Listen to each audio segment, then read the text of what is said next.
Halo Orange Squad and KTM Lovers, balik lagi di channel YouTube kita Monkey World Garage TV.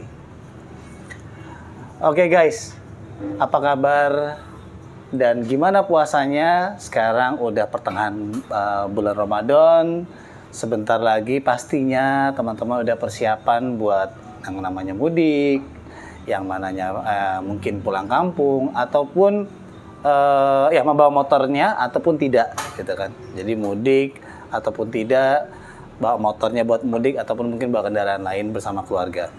Nah, kita mau sharing aja nih guys. Kita mau sharing ke teman-teman pengguna KTM khususnya. Kira-kira apa aja sih yang mesti diperhatikan kalau kalian mau bawa motor kalian, KTM kalian, jalan jauh untuk pulang kampung ke kampung halaman, ya kan, ataupun misalkan motornya mau ditinggal di rumah agak lama gitu, karena kalian pulang kampung dan motor ditinggal di rumah bisa dibilang dengan waktu yang cukup lama. Apa aja yang mesti diperhatiin? Kita sekarang ngebahas dulu ya untuk yang dipakai. Nah, jadi buat teman-teman yang emang sekiranya lebaran sekarang akan make motornya untuk pulang kampung, pastikan kalian lakukan perawatan rutin di motor KTM kalian. Nah, perawatan rutin itu apa aja sih? Jadi kalau di kita sendiri kita selalu saranin itu perawatan rutin itu di 5.000 km ataupun 6 bulan. Dan apa aja yang diganti pastinya kalau paket yang ada di Monkey World Garage itu adalah oli, filter udara, terus chamber cleaner. Itu chamber cleaner itu adalah ngebersihin ruang bakar melalui cairan yang kita pakai dari Solution 69 dan injector cleaner. Terus ada diagnostik juga. Cuman di luar itu biasanya kita selalu saranin ke teman-teman untuk perhatikan businya, ya kan? Jadi kayak busi pada saat kita clean up service, busi pasti kita lihat kondisinya seperti apa. Karena biasanya kalau kita habis melakukan chamber, businya kondisinya kurang bagus, biasanya si busi minta diganti dengan yang baru, ya kan? Jadi busi kita perhatikan, kita saranin apalagi mungkin udah ngerasa, wah gue udah lama nih Om Herman gantinya gitu kan, udah lebih dari 6 bulan atau mungkin lebih dari 10.000 km, kira-kira perlu ganti apa enggak? Saran gue adalah yes, kalian ganti aja businya. Kalian ganti busi. Kalau kita di kita khusus ya, kita adanya hanya NGK laser iridium. Ini busi OEM-nya untuk KTM 390. Ya sebetulnya sih buat 200, 2,5, 390 itu sama aja. Tapi di Europe sana, di Eropa, ini buat busi OEM atau busi yang nempel di motornya, bawaan pabrik. Nah, habis itu apalagi selain busi, kalau misalkan bicara masih sektor mesin, radiator coolant. Jadi radiator coolant jangan kalian remehin. Memang betul, radiator coolant itu tidak akan berkurang kecuali motor kalian bermasalah. Seperti gue selalu ngomong dan pernah dibahas di channel YouTube kita yang sebelumnya, KTM itu overheat itu mitos atau fakta? Kalau misalkan rusak, yes, motor kalian bisa gue jamin itu overheat. Bisa overheat. Jadi intinya poinnya adalah motor kalian bisa overheat. KTM itu overheat kalau ada yang bermasalah. Bermasalah di radiatornya, di fan-nya, atau di water pump-nya. Tapi kalau motor kalian itu baik-baik aja, terus dibilang KTM itu pasti akan overheat, itu hanya mitos belaka.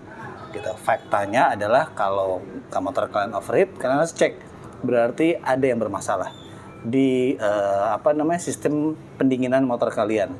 Bisa dari radiatornya mungkin bocor, fan-nya mati, termostatnya mungkin bermasalah, sensor termostat, ataupun sampai ke water pump kalian yang bermasalah juga. Gitu, bocor ataupun sealnya bocor juga, ya kan. Nah makanya kita biasanya ganti radiator coolant.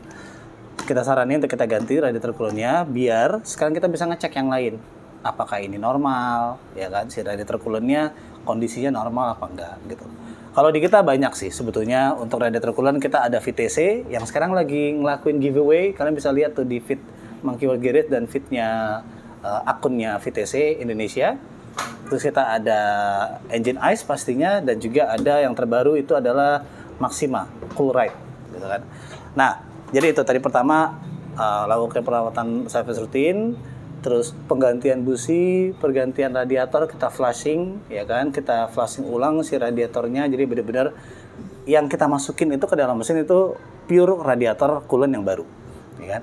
Setelah itu yang nggak kalah penting adalah braking system. Nah, kalian perhatiin banget, apalagi kalian mau jalan jauh dan bawa keluarga mungkin, bawa boncengan gitu kan, itu kalian perhatikan braking system kalian, yaitu apa?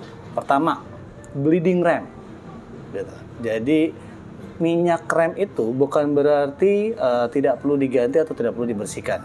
Biasanya setelah pemakaian di atas 10.000 ataupun lebih dari 1 tahun, biasanya minyak rem itu sudah terkontaminasi dan sudah kotor dan performanya sudah menurun. Jadi kita selalu saranin bleeding rem itu di 10.000 km. Sama seperti hal yang kita pernah saranin untuk servis suspensi, ya kan, lakukan servis suspensi khususnya suspensi depan.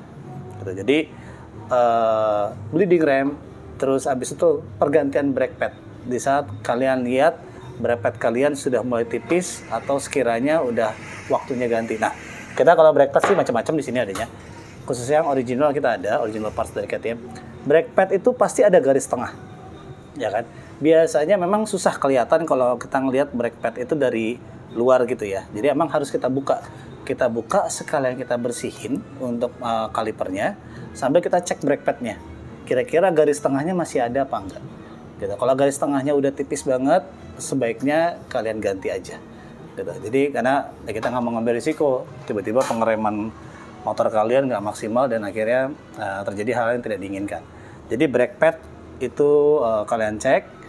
Bleeding rem juga, bleeding rem itu dalam artian kita bersihin sih tadi minyak remnya, ya kan? Kita ganti minyak remnya. Terserah kalian pakai sesuai dengan kebutuhan kalian. Kalau kalian udah pakai yang aftermarket, master remnya mungkin pakai Hell, Ako 1 atau Brembo, kita selalu saranin pakai dot 51. Ya kan? Kita ada dot 51 dari Motul. Tapi kalau misalkan kalian masih kalipernya standar, master rem standar, pakai dot 4 pun cukup. Kayak di kita sekarang kita ada Brembo nih, dot 4 yang kecil ini nih. Jadi cukup banget buat bleeding rem atau bersihin si minyak rem kalian sekarang kita servis untuk depan dan belakang, gitu kan. Jadi itu nggak kalah penting. Nah terus apalagi sih Om, kira-kira kalau bicara sektor mesin udah, peranti pendukung untuk yang lain-lain udah, kita cek-cek lampu-lampu, ya kan. Karena kenapa? Paling bahaya sekarang kalau kita nyetir apalagi malam, penerangan kita itu nggak maksimal buat kita sendiri ataupun buat orang pengguna jalan lain. Contoh, untuk lampu rem, lampu sen itu perhatiin baik-baik. Jadi kalian cek deh lampu sen kita berfungsi dengan semestinya atau enggak depan belakangnya. Lampu remnya pun sama, kita cek lampu rem kita berfungsi atau enggak. Karena kenapa? Kalau nggak ada itu bahaya banget buat kita. Karena orang yang di belakang kita nggak akan tahu, ya kan, kita mau belok ataupun kita kondisinya lagi ngerem atau lagi ya butuh memberikan sinyal ke pengguna jalan lain yang ada di belakang ataupun yang di depan. Gitu. Jadi pengecekan lampu-lampu, terus lampu depan juga, lampu dalam artian lampu yang kita pakai di motor. Kalau kalian motor-motor adventure ataupun motor street bike juga masih bisa kok. Kalau ngerasa lampu headlamp kalian kurang penerangannya, kalian bisa ganti si bohlamnya. Kalau kita bicara KTM Duke itu sama dengan Duke 2,5 ya, KTM Duke 2,5 itu dia masih pakai lampu bohlam dan itu H4 sama dengan mobil. Jadi kalian bisa banyak banget pilihannya gitu loh. Untuk beli bohlamnya kita ganti. Atau kalau pengen kalian tambahin, kalian bisa tambahin lampu tambahan fog lamp. Itu bisa pakai Gold Runway atau pakai merek lain. Ya, kalau di kita kebetulan adanya Gold Runway dari yang 35 watt yang bulat kecil, 40 watt sampai yang 50 watt yang besar. Sesuai kebutuhan kalian. Motornya Duke mungkin pakai yang kecil udah cukup. Motornya Adventure mungkin pakai yang 40 watt juga udah cukup. Atau Adventure yang lebih besar mungkin pakai yang 50 watt gitu kan. Sesuai dengan kebutuhan dan taste kalian untuk melihat motornya pantas pakai yang mana. Jadi ya instrumen penerangan dan segala macam itu nggak kalah penting untuk kalian perhatiin. Ini kita bicara untuk jalan jauh ya. Terus tadi gue sempat singgung masalah suspensi. Nah ini dia. Tadi kebenaran banget ada teman kita Agung. Om Agung itu dia sama istrinya pakai Duke 250. Dia senang banget riding bersama. Jadi dia kemana-mana riding berdua. dia ke Bandung, karena dia kerjaannya suka pulang pergi ke Bandung, dia selalu riding berdua sama istrinya. Terus dia rencananya targetnya Lebaran tahun ini insya Allah dia akan pulang kampung, mudik dan menggunakan siduknya juga. Nah, yang kita perhatiin selain yang tadi kita sebutin, maintenance, terus maintenance dari mulai mesin, terus peranti pendukung lainnya, yaitu suspensi. Nah, suspensinya kenapa? Karena apalagi di saat kalian, kita bicara kalau mudik ya, jalan sama pasangan, atau sama keluarga, ada tambahan anak mungkin, dengan bawa bobot atau beban tas yang bisa dibilang nggak sedikit juga berarti kan. Jadi bobot motor kalian pasti jauh akan lebih tinggi dibandingin kalian jalan sendirian. Nah, kalian harus perhatiin banget yang namanya suspensi kalian. Contoh, lakuin servis suspensi depan kalian. Jadi kita selalu saranin banget, mendingan kalian lakuin perawatan sebelum ya kalian tiba-tiba seal shocknya bocor gitu. Perawatan suspensi khususnya depan 10.000 km itu udah cukup banget. Kalian bawa ke Mangkil Garage atau kalian lakukan sendiri pun bisa. Kalian cukup buka, kalian tuang, kalian bersihin, cartridge-nya kalian buka, kalian bersihin, kalian ganti si fork oil-nya. Nah, kalau di sini kita selalu saranin pakai yang 5W, gitu kan? 5W fork oil kenapa? Karena originalnya itu 4. Kalau buat gue tuh 4 tuh agak empuk sih. Jadi akhirnya kita kalau di Monkey Gear selalu pakai yang 5W. Kita ada CTX, ini yang jelas gue pakai banget, gitu kan? Di motor kita yang 390 Adventure yang kita pakai buat dual purpose ataupun yang di Duke, dan juga kita ada Maxima. Ini Maxima yang oke banget di dunia dirt bike nih. Di MX nih kayaknya udah paling juara deh. Maksudnya udah punya nama lah, udah oke lah. Dan di MWG sekarang ada. Jadi suspensi itu kita lakuin. Maintenance untuk suspension. Jadi kita servis, kita bersihin, kita ganti si oli shocknya. Belakang, kalau kalian ada sedikit lebih rezekinya, kalian bisa upgrade performance shock kalian. Kita nggak usah bicara pakai Öhlins gitu, tapi masih banyak pilihan lain. Kita ada RPM. Kalau tadi Om Agung akhirnya jatuh pilihannya kepada RPM. Kenapa? Karena RPM juga udah cukup banget. Dia ada reboundnya, ada compressionnya. Kompresinya ada high, ada low. Jadi udah oke banget. Performanya oke banget. Nah, kalau kalian pengen yang ngerasa, oh man, gue suspensi belakang gue udah, ini kita bicara belakang ya, udah oke nih, tapi pernya aja yang kurang. Kita ada Hyper Pro. Hyper Pro itu dia hanya springnya aja. Ada yang progresif, ada yang lowering gitu. Yang lowering itu dia lebih lembut, progresif agak sedikit lebih keras. Itu jelas bisa jadi opsi kalian buat kebutuhan untuk mengupgrade suspensi belakang kalian. Jadi banyak pilihannya. Atau mungkin kalian tiba-tiba mau ganti Öhlins, silahkan. Cuman paling tidak kalian perhatikan maintenance suspensi kalian sebelum kalian jalan jauh.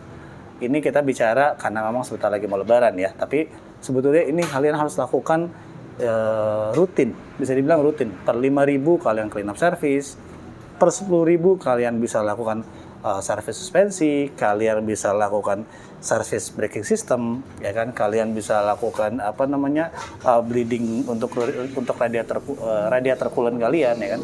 Service maintenance untuk radiator kalian juga bisa di 10.000. Nah, itu tadi kalau kita bicara motor kalian bakalan dipakai jalan jauh nih, ya kan? Nah, sekarang gimana nih Om? Tapi gue kayaknya lebaran ini gue nggak mudik. Terus kira-kira amannya gimana sih kalau motor gue tinggal lama, biar balik gue bisa langsung pakai gitu loh, nggak tiba-tiba gitu kan, nggak mau lepas gitu mau dipakai nggak bisa. Oke. Kalau gue selalu dan tidak akan pernah berubah, gue selalu saranin pertama adalah penyimpanan motor kalian. Penyimpanan motor kalian diusahakan di tempat yang tertutup, atau kalaupun memang kalian nggak ada garasi tertutup, beli kerudungan deh yang nggak usah mahal-mahal, yang penting kalian tutupin tuh motor. Tapi yang pasti sebelum kalian tutupin itu kalian cuci bersih, ya kan? Jadi motor kalian cuci bersih, baru kalian tutupin deh. Nah, sebelum kalian cuci bersih dan kalian tutupin, usahakan bensinnya jangan penuh.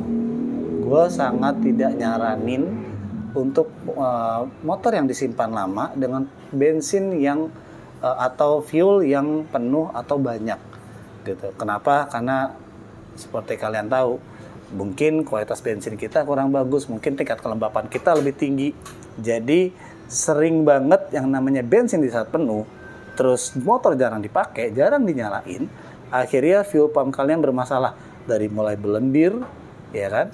Dari mulai banyak bakterinya, maksudnya sih jelas pasti fuel itu ada bakterinya.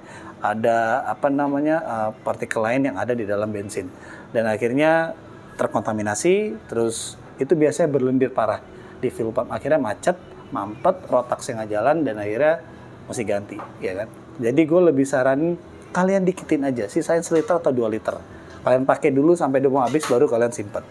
Itu lebih aman ketimbang kalian isi bensin banyak. Jadi kalau gue selalu saran itu.